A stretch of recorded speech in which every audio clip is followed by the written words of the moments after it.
자, 이어서 오늘 바로 일발장전으로 돌입해봅니다. 일발장전의 두 기둥이죠. 최고의 주식 전문가 두 분과 함께합니다. 자, 김영민, 김준호, MBN 골드 매니저 모셨습니다. 안녕하십니까? 반갑습니다. 자, 현재 시장 상황들 한번 놓고 보죠. 이 삼성전자, 하이닉스 뭐 크게 빠지지는 않았습니다. 적당하게 빠지고 있고요. 반면 현대차와 이 현대계열은 또 한번 힘을 내고 있습니다. 뭐부터 시작을 해볼까요? 일단은 방산주로 먼저 이제 시작을 해보도록 하겠습니다. 어제도 K방산주가 좋았었고 오늘도 지금 흐름들은 나쁘지 않아 보이거든요. 영민 매니저, 네. 지금 프리마켓에서 한화에어로스페이스가 2%대, 한화시스템 4%대, S&T 다이나믹스가 5%, 이제 중소형주까지 네. 좀 확산이 되고 있습니다. 어제- 미국을 네, 2천조로 불러야 되죠. 맞습니다. 어제 이제 아침에도 한국항공우주 리뷰를 잠깐 해드리면서 미국의 이제 트럼프 대통령의 어떤 발언으로 방산주들의 주가가 좀 희비가 굉장히 조금 크게 좀 엇갈렸다라는 거 말씀을 네. 좀 드렸었는데 실제로는 이제 이래요. 처음에 이제 얘기가 나왔던 건 미국의 이제 주요 방산 기업들한테 자사주 매입하지 말라. 그리고 배당 줄여라. 네. 이러니까 사실 여러분들 아시는 것처럼 뭐 미국의 방산주들은 대표적인 또 고배당주기 때문에 맞아요. 배당을 선호하는 투자자들이 또 상당히 좀 많이 이제 투자를 했던 그런 업종이거든요. 근데 갑자기 배당을 줄여라 이러니까 주가가 그냥 급락을 했었는데 사실상 이제 배당을 줄이라고 한 이유가 그 돈 가지고 무기 더 만들어라 이 얘기인 거거든요. 이제 장이 끝나고 나서 이제 트럼프 대통령이 방위비 50% 이제 증액에 대한 얘기 방금 이제 잘 설명해 주셨던 것처럼 이제 2천조국이 되는 거예요. 맞아요. 사실 우리나라 돈으로 환산하면 이제 방위비에만 이제 2천조가 야, 넘게 이제 네. 사용을 한다라는 얘기이기 때문에 뭐 그런 부분들을 감안하면 미국의 이제 방산 기업들은 굉장히 이제 결정적인 호재라고 볼 수 있겠죠. 이제 방위 산업의 캐파 자체를 굉장히 좀 크게 키우려고 맞습니다. 하고 어쨌든 트럼프 대통령이 최근에 나타나는 일련의 사태들 뭐 중국과의 이제 문제도 있습니다만 베네수엘라 이슈 그리고 지금 그린란드를 차지하려고 하는 네. 어떤 야욕을 네. 그냥 네. 이게 숨김없이 그냥 표출을 하고 있잖아요. 네. 그게 네. 백악관의 이제 주요 인사들도 그냥 이제 대놓고 그린란드 그냥 이제 매입에 대한 부분들을 뭐 이게 사실 뭐 침략이라고 하긴 좀 그렇고요. 그린란드를 우리는 사겠다 이런 이제 의도로 압박. 지금 네. 압박을 하고 네. 있는 거기 때문에 사실상 여러 가지 측면에서 봤을 때 지정학적 리스크에 대한 부분들과 미국의 이제 방위비 증강에 대한 얘기들이 방산주들의 이제 투자 심리를 조금 이제 끌어올려 놓고 있는 그런 이제 흐름이다라고 보시면 될 것 같아요. 네. 어제도 우리 국내 증시에서 일단 하나 에어로스페이스가 달렸죠. 거의 최고가 황제주에 이제 복귀를 하면서 거의 최고가 근처까지 올라왔고 LIG 넥스원, 뭐 현대, 로템 그리고 뭐 한국항공우주 이런 종목들이 풍산, 공통적으로 네. 다 상승을 좀 네. 했고 오늘도 지금 프리마켓에서 흐름을 보면 대체로 이제 방산주들이 다 강하게 조금 움직이고 있어요. 특히 삼성전자, 하이닉스가 이제 조금 또 숨고르기가 좀 네. 나타난다라고 하면은 어쨌든 요걸 대체할 수 있는 이제 업종이 분명히 조금 필요하잖아요. 그런 업종으로 이제 떠오르고 있는 게 제약바이오 업종이나 아니면 이제 방산 업종. 어제 제가 이제 셀트리온을 아침에 이제 공략을 했었는데 셀트리온 말고 산발할 걸 그랬어요. 어제 삼성바이오로직스가 굉장히 강하게 이제 네. 급등을 했잖아요. 뭐 셀트리온도 곧 그런 식의 이제 흐름이 한번 나올 수 있을 거라고 보고요. 어쨌든 이제 제약바이오 업종이나 방산 이런 쪽으로 이제 수급이 조금 확산되는 흐름을 이제 좀 기대를 좀 해본다라고 하면 방산주들은 또 당분간은 좀 신고가 랠리 이제 흐름이 좀 나타날 수 있지 않을까. 그렇게 되면 또 이 대형주들 외에 중소형주들까지도 그거 같이 이제 같아요, 따라서 오늘은요. 움직일 수 네. 있는 가능성이 좀 있기 때문에 우주항공과 방산 쪽에 이제 이슈를 이제 가지고 있는 종목들을 계속해서 관심을 좀 가지실 필요가 좀 있지 않을까 이렇게 말씀 좀 드리겠습니다. 두 종목 기술적 분석 좀 해주시죠. 한국항공우주는 이제 리뷰 겸 기술적 네. 분석 그리고 대장주인 한화에어로까지 네, 좀 네. 봐야 될 것 같아요. 한화에어로부터 네, 출발해 하나에어로 보죠. 먼저 좀 네. 봐드릴게요. 네. 일단은 어제 하나에어로스페이스가 일단 거래도 뭐 상당히 좀 오랜만에 좀 좋았고. 강하게 잘 들어왔고 주가가 거의 지금 최고가 영역 110만 원을 지금 뚫어내고 있는 상황이거든요. 그리고 한동안 좀 쉬었잖아요. 반도체 종목들의 초급등 랠리가 나타나는 동안에 이제 10월 이후 지난 4분기 때는 방산주들은 완전히 이제 시장에서 조금 소외되는 구간이었기 때문에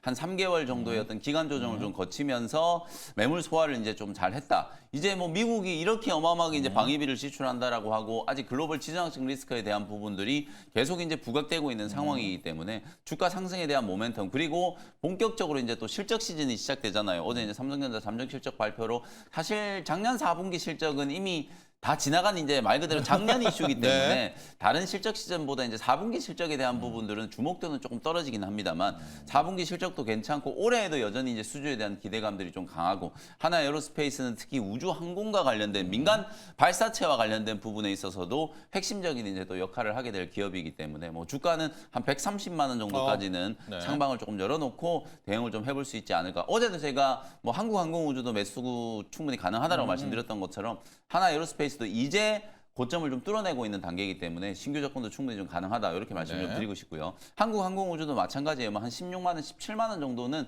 아직까지는 추가적인 상승률이 좀 있는 것 같거든요.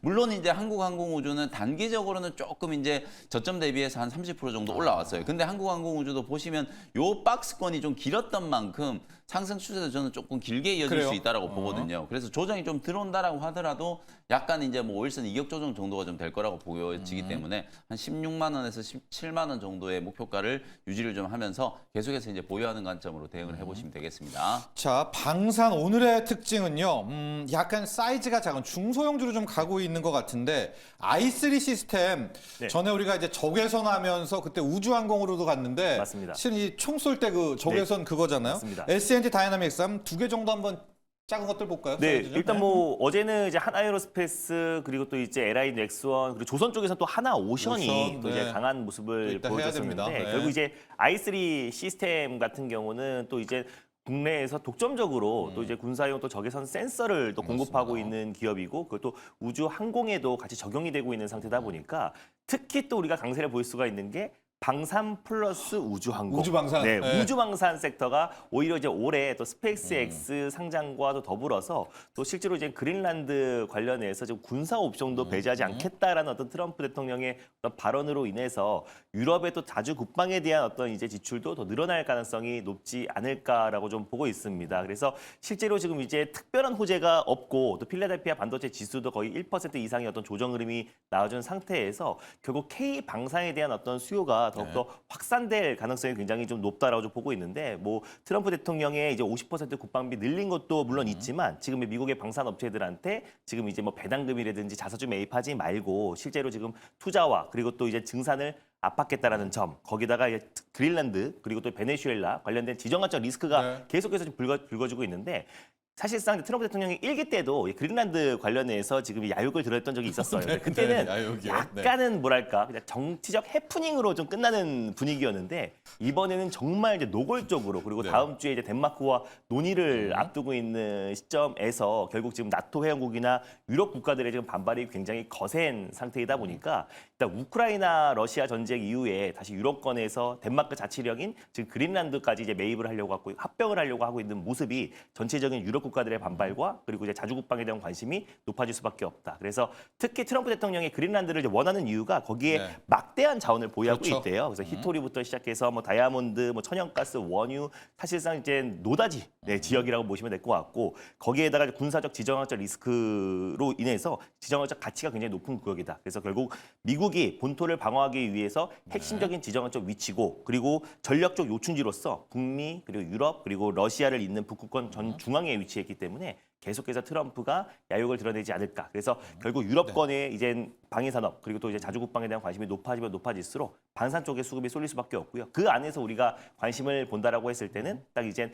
우주방산 관련된 섹터 안에서 본다고 했을 땐 매출 성장과 그리고 또 이제 정부 차원의 어떤 강력한 육성 정책까지 이어진다고 했을 때 i3 시스템과 뭐 하나 시스템 같은 종목들 관심 있게 볼 필요가 있지 않을까 보겠습니다. S&T 다이나믹스는 기술적 분석만 좀 해주세요. 지금 네. 프리에서 한 4.7%로 좋습니다. 우리가 알고 있는 KT 소총 또 박격포 이런 거 만드는 네. 건데 제가 이제 사이즈가 작다고 했는데 1조가 넘는 또 시총을 자랑하고 있네요. S&T 맞습니다. 다이나믹스. 기술적으로 한번 볼까요? 네, 뭐 사실 뭐 전반적으로 지금 이제 K 방산 기업들이 저가 매수가 좀 강하게 그러네요. 유입되고 있는 네. 모습이고 사실 이제 우크라이나 러시아 전쟁이 종식될 거라는 기대감 때문에 그동안 한동안 조정 흐름이 나졌었잖아요. 그렇네요. 근데 네. 뭐 여전히 뭐 우크라이나 러시아는 다 군사적 충돌이 좀 이어지고 있는 상태이기도 하고 지금 베네수엘라 뭐 그리고 또 그린란드 계속 지정학적 리스크가 확산되고 있는 분위기다 보니까 결국 S&T 다이맥스도 지금 이제 4% 가까운 좀 프리에서 좀 반등 흐름이 나와주고 있다고 보고 있습니다. 근데 다만 최근에 지금 이제 우크라이나 러시아 종식에 대한 기대감으로 고점 대비해서 낙폭이 굉장히 컸기 때문에 네, 이 물량을 좀 소화하면서 가기 네. 위해서는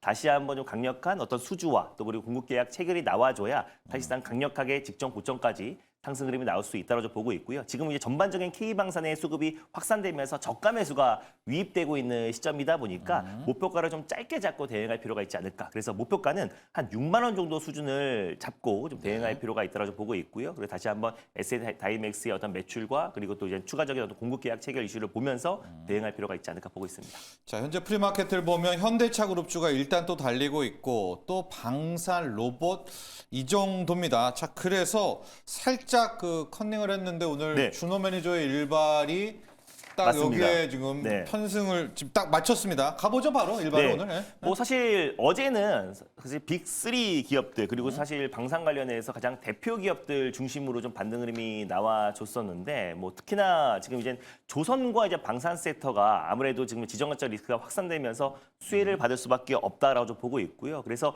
지금 그 두 가지의 수혜를 다 같이 받고 있는 이제 하나 시스템도 지금 프리에서 한 4% 맞아요. 정도의 좀 반등 흐름이 나와주고 있는데 스몰캡 기업 중에서 한 종목을 좀 탑픽 종목으로 좀 선정을 해봤습니다. 바로 퍼스텍이라는 기업을 오늘 오랜만에 스몰캡 기업을 좀 들고 와봤는데 일단 국가 방위산업체 기업으로 지정된 기업이고요.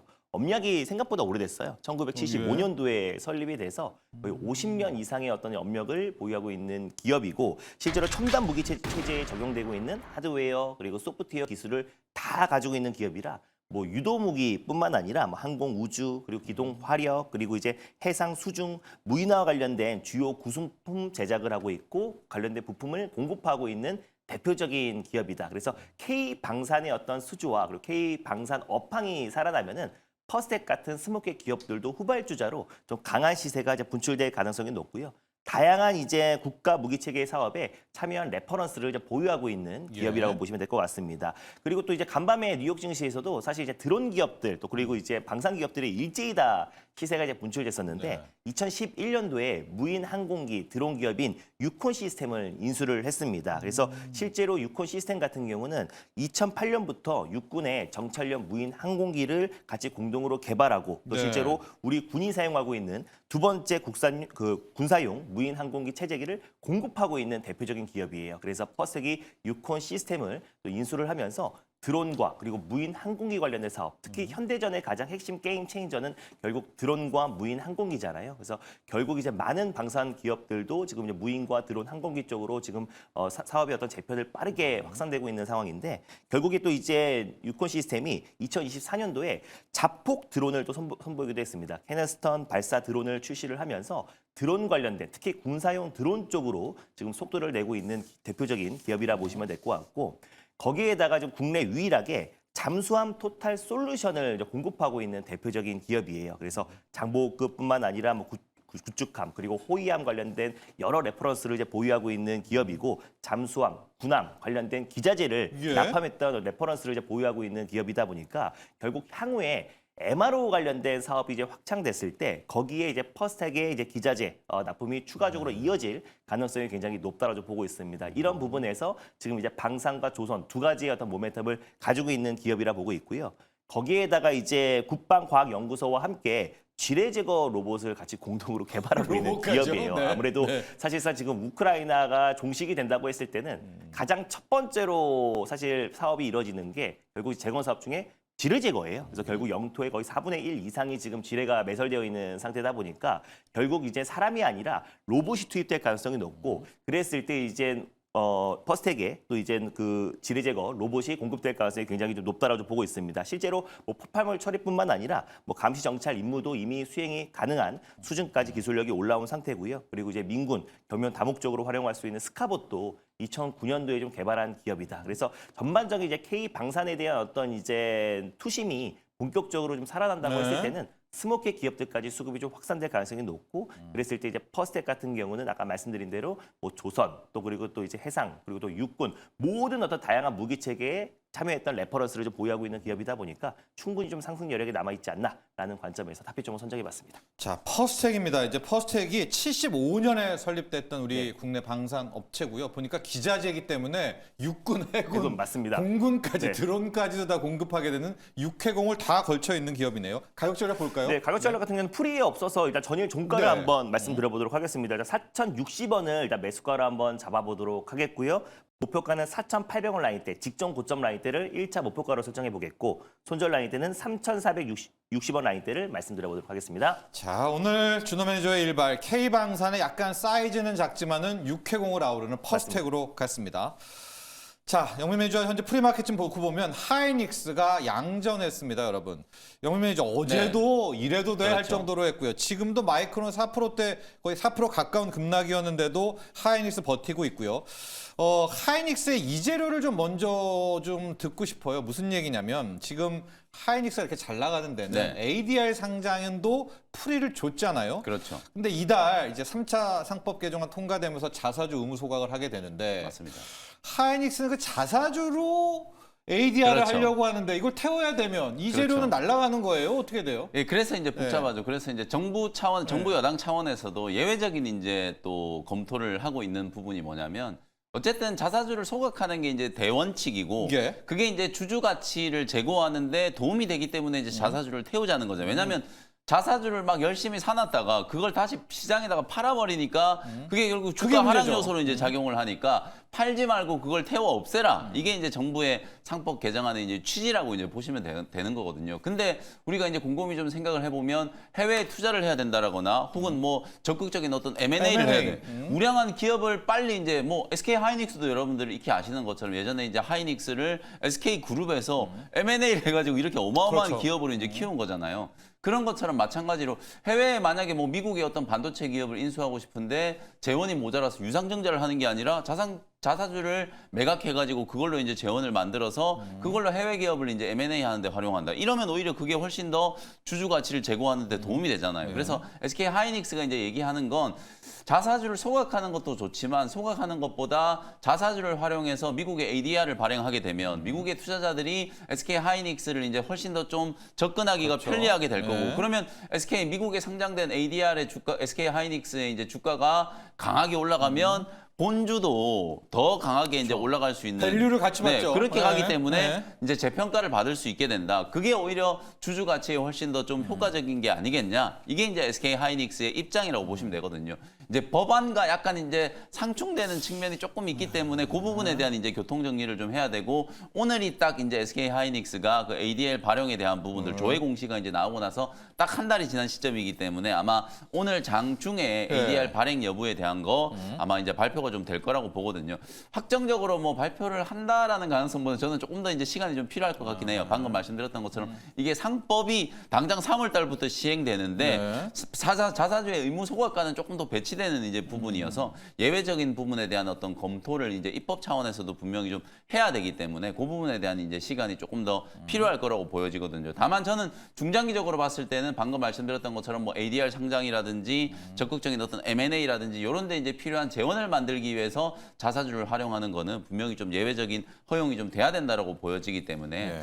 뭐 충분히 좀 긍정적인 검토가 가능할 거라고 보고 다만 이제 SK 하이닉스 주가의 또 이 부분도 네. 어느 정도는 또 기대감이 조금 미리 반영되어 아니, 있는 그럼요. 측면도 네. 있어요. 네. ADR 발행에 대한 부분들도 녹아 분명히 있죠. 이제 주가에 조금 녹아 있다라고 이제 볼 수 있기 때문에 뭐 SK 하이닉스 이제 목표가를 산정하는데 이 ADR 발행 여부가 저는 크게 이제 중요하진 않다라고 보거든요. 오히려 이제 올해 실적에 대한 부분들 하이닉스는 이제 1월 21일 날 이제 4분기 실적을 이제 발표를 하게 될 거고 어제도 제가 잠깐 비교 평가해드렸던 것처럼 이게 매출액 32조 원에 만약에 영업이익이 한 17조 원 정도 나온다 이러면 정말 역대급이에요. 엔비디아급이라고 보시면 되거든요. 거기다가 올해 이제 하이닉스도 역시나 HBM이나 메모리 쪽에서 매 분기별로 한 25조 원 이상의 이제 영업이익이 전망되고 있는 그런 상황이기 때문에 뭐 SK 하이닉스와 삼성전자는 올해 실적에 조금 더 포커스를 맞춰서 대응하는 전략이 필요하다. 다만 단기적으로는 오늘 미국의 마이크론 테크놀로지도 조금 빠진 것처럼 주가가 이 메모리 기업들이 너무 급하게 올라왔기 때문에 조금은 숨고르기 하는 과정이 조금 필요할 수는 있겠다. 그런 부분들을 어제에 이어서 또 말씀을 좀 드리겠습니다. 자사주 소각에서 어느 정도 당국도 네. 예외 네, 가능성이 예외는 검토하고 높다. 있다는 게 분명히 좀 나오고 있습니다. 예, 자, 네. 그렇게 좀 파악해 주시고요.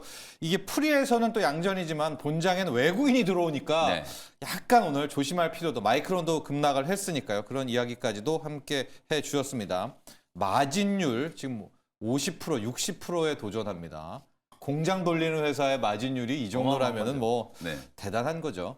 자, 이렇게 SK 하이닉스 요 이슈 정리를 해봤고요. 준호 매니저, 네. 어제 우리가 네. 연방 대법원의 위법 판결 이런 또 얘기를 또 하면서 조선들 어떻게 하냐라고 했는데 보란 듯이 조선이 달렸고 맞습니다. 한화의 김승현 회장과 이 한화그룹 측이 미국의 필리조선소 확대하고 추가 조선소를 인수하겠다. 지금 한화 시스템이 네. 또 3.3% 이상 가요. 네? 맞습니다. 아무래도 이제 필리조선소의 지분이 60%를 이제 보유한 이제 하나 시스템이 앞으로 이제 하나 시스템이 수년 안에 추가적으로 지금 이제 미국 내 어떤 조선소를 인수한다고 했을 때는 또 하나 시스템의 역할이 더 커질 수밖에 없기 때문에 그 부분에 대해서 지금 한 4% 정도 풀이해서 좀 반응을 하고 있는데 지금 김승현 하나그룹 회장도 이제 신년사에서 마스가 프로젝트, 그러니까 하나가 온전히 책임지자는 각오로 실행을 하겠다라고 했고요. 네. 실제로 이제 필리조선소를 중심으로 실행을 하겠다라고 했어요. 그래서 예전부터 사실상 지금 HD현대 중공업보다 하나오션을 더 관심 있게 보자라고 했던 게 뭐 미국의 뭐 일자리 문제도 있지만은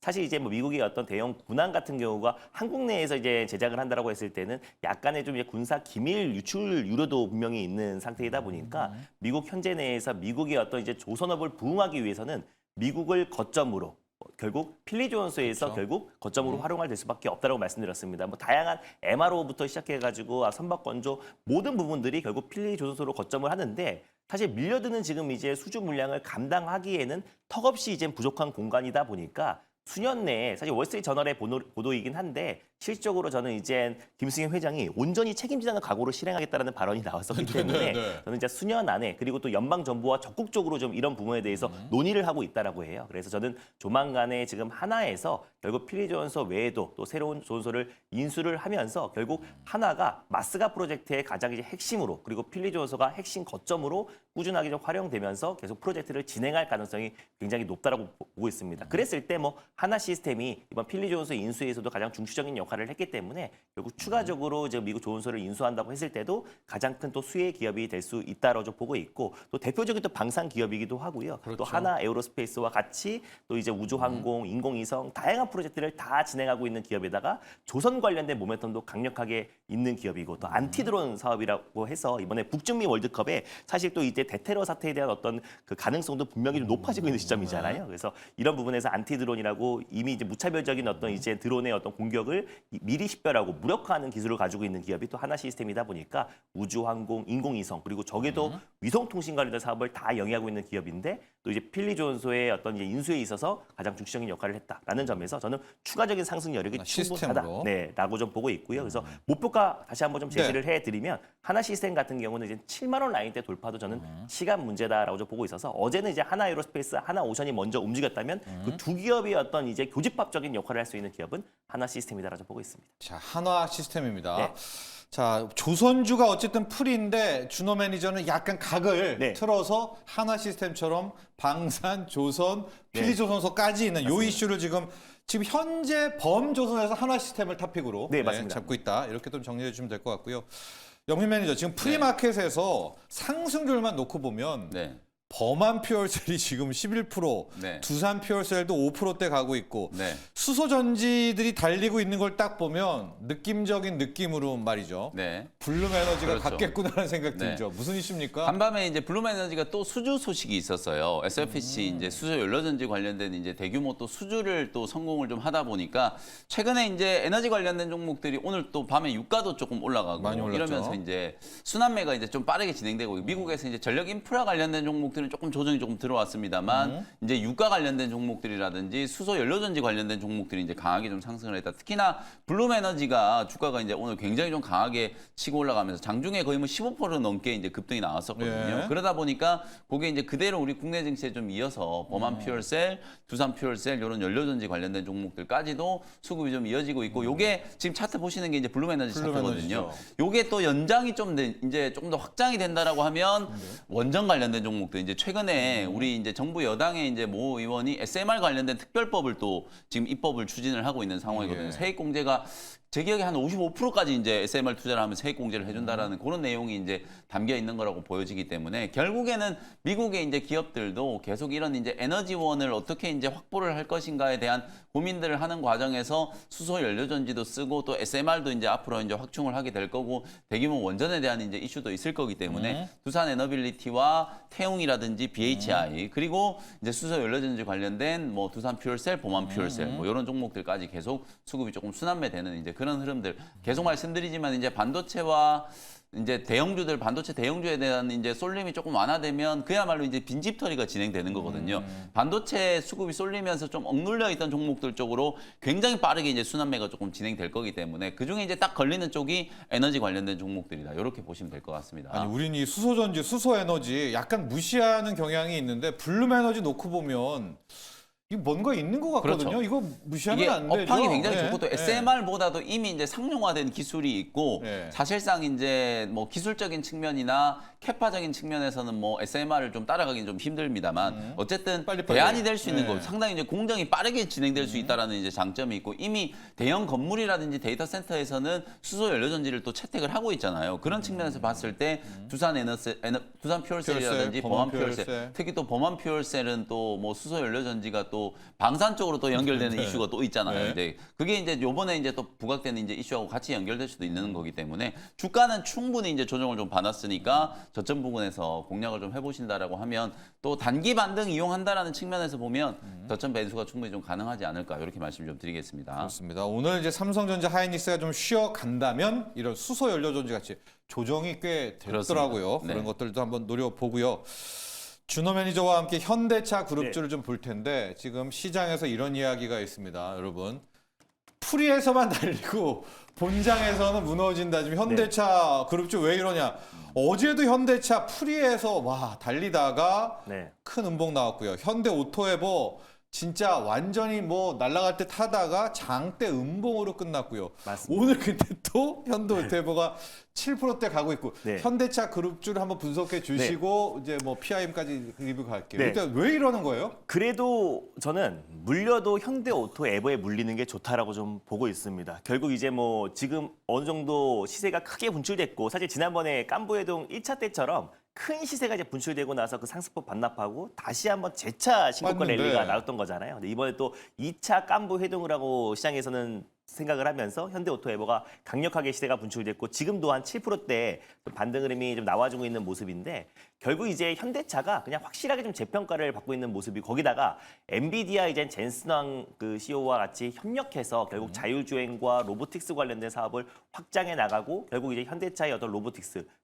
탈바꿈에 있어서 여기 시장에서 굉장히 강한 또 매수가 유입됐었는데 아직 사실 이제 현대자동차가 아틀라스 로봇의 대규모 양산 시기도 좀 정해진 건 아니고 그리고 또 이제 로보택시 같은 경우도 원래 CS 행사에서 선보인다라고 했었었는데 결국 이제 북미 지역에 언제 진출할지도 아직 날짜가 잡히지도 않은 상태잖아요. 그러니까 결국 실적과 뭔가 이제 실질적인 도로 주행이 이어지지 않고 있는 상태에서 기대감만으로 좀 갔다 보니까 그 변동성이 좀 커질 수밖에 좀 없다라고 좀 보고 있습니다. 근데 그 안에서 물려도 현대오토에 물리는 게 가장 좋다라고 말씀드린 게 네.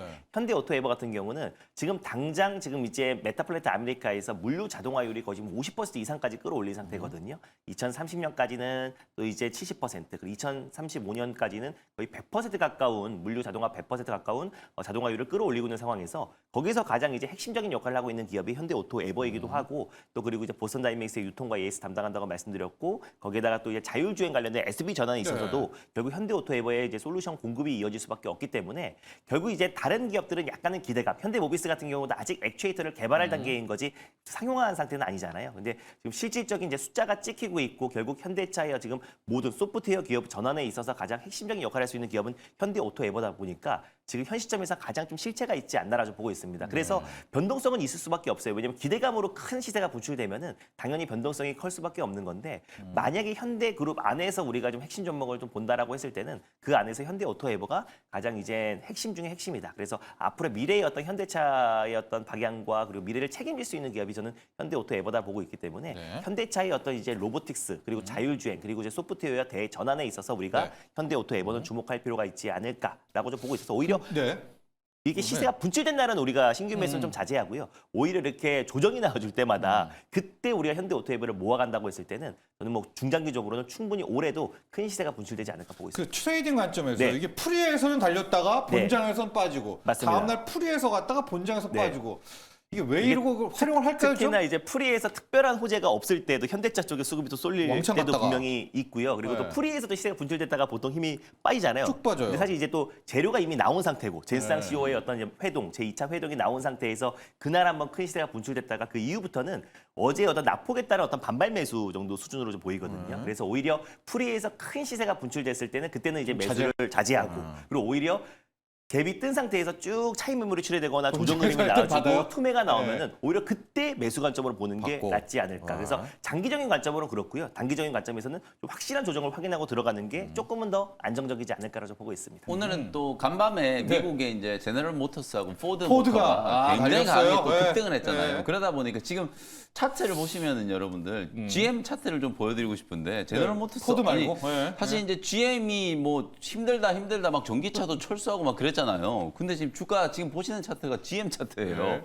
어마어마하게 급등을 했거든요. 그리고 간밤에 이제 포드도 주가가 이제 볼까요? 굉장히 좀 강하게 네. 이제 치고 올라갔기 때문에 아니 이런 거에 비하면 현대차 그룹주들은 그동안에 이 관세 리스크 때문에 너무 주가가 억눌려요. 사실 GM하고 포드하고 현대차의 수익성을 여러분 한번 비교해 보시면은 현대차가 압도적으로 높거든요. 그런 부분들을 이제 감안했을 때 물론 포드나 GM은 이제 트럼프 대통령의 정책 약발을 조금 강하게 받는 거잖아요. 전기차 치우고 그냥 다시 이제 내연기관차로 돌아가자. 그쵸. 운전대를 잡아야 된다. 이렇게 이제 계속 얘기를 하고 있잖아요. 이제 그런 부분들을 감안해서 포드나 GM이 이제 주가가 올라가는 거지만 사실 현대차도 여전히 좀 매력이 있고 며칠 전에 우리 앵커님이 또 작전 시간에 그렇죠. 분석해 주셨던 것처럼 어쨌든 현대 오토웨이브도 좋지만 또 글로비스, 모비스 이런 모비스. 기업들도 분명히 네. 이제 지배구조 개편으로까지 연결될 수밖에 없는 상황이기 때문에 그런 종목들의 이제 재평가가 좀 진행된다는 측면에서 네. 자동차 업종 괜찮다. 저는 오히려 이제 계속 저는 뭐 작년에도 계속 말씀드렸던 것처럼 너무 부품주 단의 이제 소형주들보다는 차라리 현대차, 기아 그다음에 그 아랫단에 글로비스, 오토에버, 모비스 뭐 요 정도까지 계속 좀 보는 게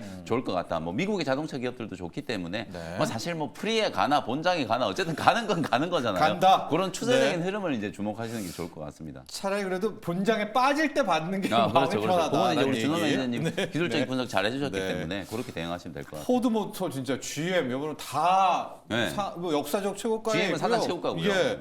별 대단한 재료도 아닙니다. 전방, 테만 뭐 소프트웨어 하나 나왔다고 뭐 이러니까 우리 현대차도 한번 그룹주도 보시고요. 한국 PIM 리뷰 갈게요. 아, 네. 예. 일단 로봇 손 관련해서 이제 우리가 좀 관심을 가질 필요가 있는 게 일단 작년에 우리가 로보티즈와 그리고 이제 원익홀딩스의 거의 뭐 템버거가 아니라 뭐 원익홀딩스는 거의 뭐 20배 가까운 상승 그림이 나와줬기 18배, 때문에 네. 그만큼 이제 로봇 손에 대한 관심이 굉장히 높고 특히 우리가 이제 로봇 3대 강국으로 가는 과정에서 중국은 이제 가성비에서 그것도 기술력에서 아직은 이제 못 따라가는 실정이고 그리고 미국 같은 경우는 압도적인 어떤 기술력과 올해 양산이 본격적으로 시작되다 보니까 우리가 이제 휴머노이드 로봇으로 같이 맞붙기보다는 그 밑단에 또 이제 부품단에 이제 액추에이터라든지 로봇 손 쪽으로 갈 수밖에 없다고 말씀드렸습니다. 그래서 로봇 손을 더욱더 이제 정교하게 움직이기 위해서는 이제 금형 부품이 중요한데 그 금형 부품을 만드는 데 있어서 이제 기술력을 확보한 기업이 한국 PIM이다라고 말씀을 드렸었고 그러다 보니까 다른 이제 로봇 손 기업들은 사실 약간 사실 원익홀딩스도 그냥 계열사 중에 원익 로보틱스가 있는 건데 20배가 올라갔다는 점을 봤을 때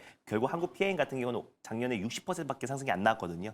그런 점만 봐도 충분히 직전 고점의 어떤 돌파 상승 여력은 남아 있다라는 점에서 결국 이제 한국 PIM을 말씀드렸는데 오늘도 지금 프리에서 한 4% 정도 이제 반등 흐름이 나와주고 있고요. 추가적인 상승이 나와주고 있는데요. 저는 이제 목표가는 충분히 도달할 수 있을 것 같아요. 목표가는 제가 보통 한 20% 정도를 잡아드리는데 목표가는 충분히 도달할 수 있다고 보고 있어서 직접 관점 돌파를 본다고 했을 때 제가 지난번에 7만 원을 목표가를 설정해드렸는데요. 7만 5천 원으로 조금 더 상향해 보도록 하겠고 네. 그래서 한국 PIM 같은 경우가 지금 최근에 뭐 국내 대기업들뿐만 아니라 또 그리고 이제 해외 또 휴머노이드 로봇의 어떤 이제 기술 결력을 가지고 있는 기업들과 꾸준하게 지금 공급 논의를 하고 있는데 그 소식이 저는 올해 안에 한 기업 정도는 들려올 가능성이 굉장히 높다라는 점에서 지금도 매수 관점 유효하다라고 보고 있고요. 목표가는 7만 5천 원으로 상향하면서 대응해 보도록 하겠습니다.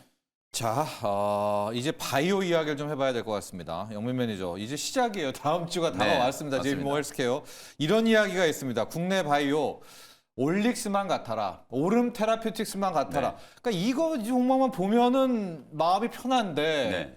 또 다 그렇진 않거든요. 올릭스 일단 리뷰 가면서 바이오로 네. 또 가보죠. 실제로 이제 2016 CES하고 JP모건 헬스케어 컨퍼런스가 1월 효과의 가장 좀 핵심적인 이제 이벤트들이잖아요. 이제 이번 주에 이제 CES는 이제 끝났고 다음 주에 이제 또 JP모건 헬스케어 컨퍼런스가 이제 시작되기 때문에 어제도 장중의 흐름을 보면 뭐 주요 제약바이오 기업들이 다 좋았잖아요. 뭐 올릭스도 이제 장중에 이제 고점 한번 찍었고 알테오젠, 뭐 리가켄 바이오, ABL 바이오 다 상승했고 신고가 치는 종목들이 뭐 많이 나오죠. 어제 G2G 바이오가 막 26%, 막 바이오. 27% 막 네. 폭등을 했잖아요. 이제 그런 식의 이제 흐름들이 아마도 이제 다음 주에 이제 JP모건 헬스케어 컨퍼런스에 대한 기대감이 조금씩 반영되고 있는 게 아닌가 이런 생각이 조금 들고 결국은 뭐 JP모건 헬스케어 컨퍼런스 하더라도 우리나라 기업들도 물론 직접 발표도 하지만 우리 투자자분들이 이제 관심을 좀 갖고 있는 건 일라이 릴리라든지 머크라든지 이런 이제 빅파마들이 어떤 발표를 하고 우리 국내 기업과 이제 어떤 협력을 하는지 그런 부분들에 대한 이제 주목도가 좀 높아질 거거든요. 그러니까 당연히 가장 핵심이라고 할 수 있는 일라이 릴리에 이제 관련된 수혜주로 올릭스 같은 이런 종목들이 먼저 이제 주목이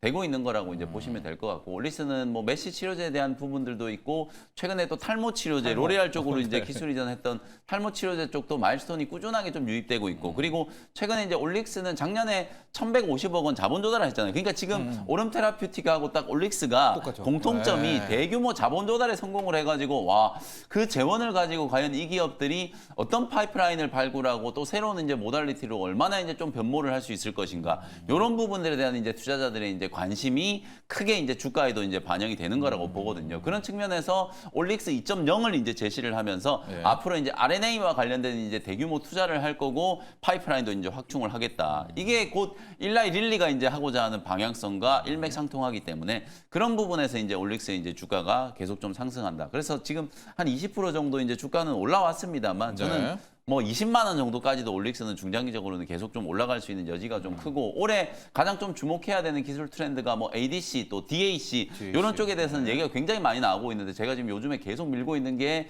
이제 RNA 쪽 그리고 이제 중추신경계 질환 이제 CNS라고 하는 이 중추신경계 질환에 대한 어떤 파이프라인을 가지고 있는 기업들 이런 기업들 저는 반드시 주목해야 된다라고 보거든요. 예. 그런 측면에서 뭐 올릭스는 올해도 작년 못지않은 좋은 성과를 좀 만들어줄 수 있지 않을까. 그래서 뭐 중장기 목표가 뭐 한 19만 원, 20만 원 정도 보시면서 보유하고 계신 분들은 그냥 편안하게 좀 끌고 가는 전략으로 대응을 해보시라는 말씀 드리겠습니다. 자, 그렇죠. 이번 JP모건 헬스케어 뭐 비만 당연하겠고 메시 당연하겠고 ADC, DAC 당연하겠는데 네.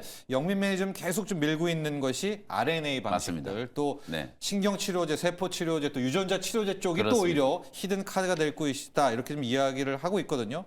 오늘의 일발도 JP모건 헬스케어 대비용입니다. 바로 네. 일발로 가보죠. 뭐 올릭스나 ABL 바이오가 이제 대장주지만 요 종목도 있다라는 거 좀 말씀드리고 싶어서 알지노믹스라는 종목을 공략을 예. 한번 해보도록 하겠습니다. 제가 상장되기 전부터도 뭐 알지노믹스 여러분들께 굉장히 강조 많이 해드렸고 주가가 이제 3일 연속으로 이제 거의 상한가까지 솟구치면서 장중에 이제 17만 원을 뚫었죠. 공모가 대비해서 주가가 뭐 어마어마하게 지금 상승을 좀 했고 시총도 지금 2조가 넘어가고 있는 상황이에요.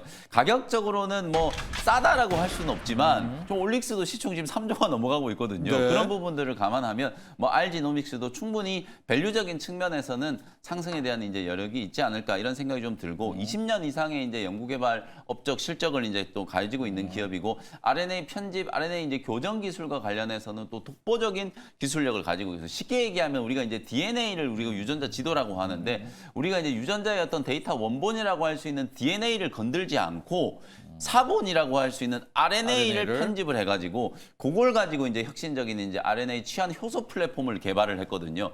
근데 이게 개발만 했을까? 혁신적인 기술은 분명하고 개발만 했다라고 하면 이게 크게 이슈가 안 됐을 텐데 그 RNA 치안 효소 플랫폼을 가지고 무려 일라이 릴리에다가 상장도 되기 전부터 전에, 1조 9천억의 기술 이전을 체결을 해버린 거예요. 그러다 보니까 이제 상장될 때 이제 주가가 굉장히 이제 강하게 관심을 좀 많이 받았었고 실제로 제가 뭐 결국은 제약바이오 기업들은 이제 밸류 평가를 어떻게 하는지가 이제 관건이라고 보시면 되는데 지금 시총 2조 넘어가고 있거든요. 근데 동종에 이제 비슷한 기업이 이제 웨이브라고 하는 이제 바이오 텍 기업이 있는데 그 웨이브도 이제 이 RNA 편집 기술을 이제 가지고 있는 기업인데 그 기업이 이제 시총이 3조 6천억까지 이제 튀었던 적이 있거든요. 그런 걸 감안하면 알지노믹스는 뭐 아직도 충분히 이제 공략을 좀 해봐도 되지 않을까 이런 생각이 조금 들고요. 실제로 이제 이 또 알지노믹스는 이 RNA 이제 편집 기술을 가지고 지금 유망한 이제 파이프라인을 한 3가지 정도로 이제 볼 수 있는데 예. 첫 번째는 이제 RG001 요게 이제 항암제로 이제 개발하고 있는 거고 그 다음에 또 제가 주목하고 있는 게 RG003 알츠하이머 파이프라인까지 가지고 있어요.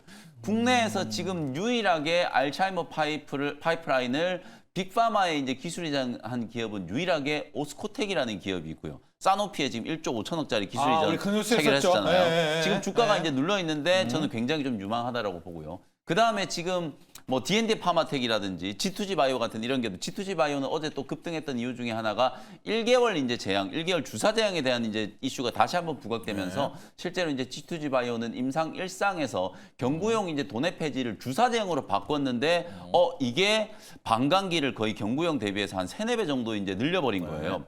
그 혁신적인 어떤 임상 결과에 대한 부분들 다시 이제 좀 주목도가 높아지면서 어저께 25%가 넘게 급등을 했고 그리고 이제 파이프라인 보유하고 있는 기업 중에 또 D&D 파마텍이라는 기업이 있어요. D&D 파마텍도 네. 알츠하이머 이제 파이프라인을 이제 보유를 하고 있고 그리고 이제 알지노믹스가 이제 갖고 있거든요. 그래서 저는 일라이릴리가 이번에 이제 뭐 여러 가지 얘기들을 하겠지만 결국에는 일라이릴리가 가장 지금 많은 이제 금액을 좀 투자를 하고 있는 게 뇌신경계 이제 질환과 대사 질환과 관련된 부분이기 때문에 그쪽과 연결되는 기업들을 우리가 반드시 봐야 된다. 그래서 ABL 바이오, 그다음에 올릭스, 알지노믹스 이 삼각편대가 무조건 이제 그 일라이릴리의 이제 수혜주로 이제 부각이 될 수밖에 없는 상황이기 때문에 그런 부분들을 좀 주목을 해보시면서 이제 뭐 투자 포인트를 좀 잡으시면 될 것 같고요. 국내 1호 이제 초격차 이제 기술 특례 이제 상장 기업이라고 보시면 되고 말씀드렸던 것처럼 이제 일라이릴리와의 어떤 대규모 이제 기술에 대한 레퍼런스를 이제 보유하고 있고 또 추가적인 이제 뭐 RG004 이제 망막 질환 관련된 파이프라인도 있는데요. 추가적인 이제 이 RNA 이제 편집 기술을 활용해서 기술 이전에 대한 이제 기대감까지도 좀 반영될 수 있는 상황이니까 뭐 충분히 신규 접근 관점으로 또 최근에 차트 지금 보시는 것처럼 예. 주가 조정이 이제 한 차례 조금 진행이 됐었거든요. 그리고 나서 15만 원대에서 이제 저점 찍고 기술적인 반등이 이제 시작되고 있는 구간이기 때문에 정고점을 한번 좀 넘어갈 수도 있지 않겠는가 다음 주 중에 그런 관점으로 트레이딩 관점으로 대응을 한번 해보도록 할 거고요. 예. 가격 전략 좀 말씀드리면 지금 이제 프리에서도 조금 이제 뜨고 있는데 네. 주가는 어쨌든 뭐 16만 원 아래에서 이제 접근을 하시면 될 것 같아요. 너무 이제 또 프리에서 막 따라붙지 마시고 항상 제가 기회를 주거든요. 가격을 제가 딱 정해드리면 그 기회를 장중에 이제 주는 경우들이 많으니까 16만 원 밑에서 매수한다라는 관점으로 대응을 한번 해보시고요. 목표가는 최고가 위에 18만 5천 원 정도로 다시 한번 목표가 좀 제시를 해드리고 만약에 제약바이오 기업들이 진짜 좀 붕업이 된다라고 하면 알지노믹스는 시총 3조도 좀 넘어갈 수 있다. 지금 2조 원대니까 한 4-50% 정도 이상은 상승할 수 있는 여력이 남아있다. 이렇게 이제 보시면 될 것 같고 손절 가격은 13만 5천 원 정도 참고하시면 되겠습니다. 자, 오늘 영민 매니저의 일발 다음 주 시작되는 JP모건 헬스케어 대부용으로 이제 알지노믹스를 골랐고요. 약간 아쉬우니까 하나 더 여쭤볼게요. 네. 이제 일라이릴리 관련주로 하면은 우리가 네. 말한 올릭스, 뭐 알지노믹스, ABL 바이오 네. 등등이 있는데 어제 나온 이야기가 펩트론도 어쨌든 연을 맺었는데 펩트론 왜 이러냐? 그래서 어제 GNC 바이오, 네, G2G 바이오. 예, G2G 바이오 또 장기 지속형 플랫폼 날라갔는데 펩트론 왜 이러냐? 네. 펩트론은 재료는 다 했는데 왜 지금 이렇게 그렇습니다. 소외되는 이게 거예요? 이제 최근에 경구 제형이 워낙 네. 좀 주목을 좀 많이 받다 예. 보니까 주사 제형은 또 한물 간 거 아니야? 약간 이런 기류가 있는데 전혀 이제 이론적인 근거가 없는 G2G 주장이고요. 같잖아요. 왜냐하면 이제 네. 사실 이 주사 제형 특히 이제 방광기를 늘려서 약물의 이제 방출 효과를 오랫동안 이제 지속시키는 건 특히나 신경계 질환에도 굉장히 유효하고요. 항암제도 이제 폭넓게 쓰일 수 있기 때문에 적응증을 확장시키는 차원에서는 경구 제형보다 또 장기 지속 주사 제형이 훨씬 더 유리할 수밖에 없거든요. 그러니까 펩트론은 지금 단순히 일라이릴리 쪽에 비만과 관련된 이제 적응증뿐만 아니라 적응증을 계속 확장하고 있다라고 말씀드렸잖아요. 그런 측면에서 봤을 때 아직까지도 저는 펩트론은 이 장기 지속 주사 제형 특히 마이크로스피어 기술을 구현하는 데서는 세계 최고 기술력, 어센티스 파마라든지 이런 경쟁 기업들과 비교해봐도 월등히 탁월한 기술력을 가지고 있는 기업이라고 평가를 할 수 있기 때문에 오히려 주가가 눌러 있고 지금 안 가니까 잠재적으로는 좋은 매수 기회다 이렇게 이제 판단을 할 수 있는 거고 지금 당장 가는 것보다는 오히려 이제 추세적으로 좀 강하게 올라갈 수 수 있는 잠재력을 가지고 있는지를 이제 판단한다라고 하면 펩트론도 굉장히 좀 유망하다. G2G 바이오가 또 출발했으니까 네. 그다음 이제 펩트론 뭐 이런 기업들이 줄줄이 다 상승할 수 있는 가능성이 좀 있다라는 것도 참고를 하시면 되겠습니다. 그렇습니다. 또 어제 펩트론만 또 안 가니까 아니 일라일리 재료도 있는 게 펩트론. 그렇죠. 장기지속형도 펩트론이 대장주인데 왜 못 가? 근데 거기에 대한 또 영민 매니저의 답변이 있었습니다. 알지노믹스였고요. 앞서 준호 매니저 오늘 방산이다. 네, 스몰캡 기업 스몰캡 오랜만에 중에서 가져서 퍼스텍으로 공략했습니다. 자 오늘 여기까지 하죠. 감사합니다. 고맙습니다.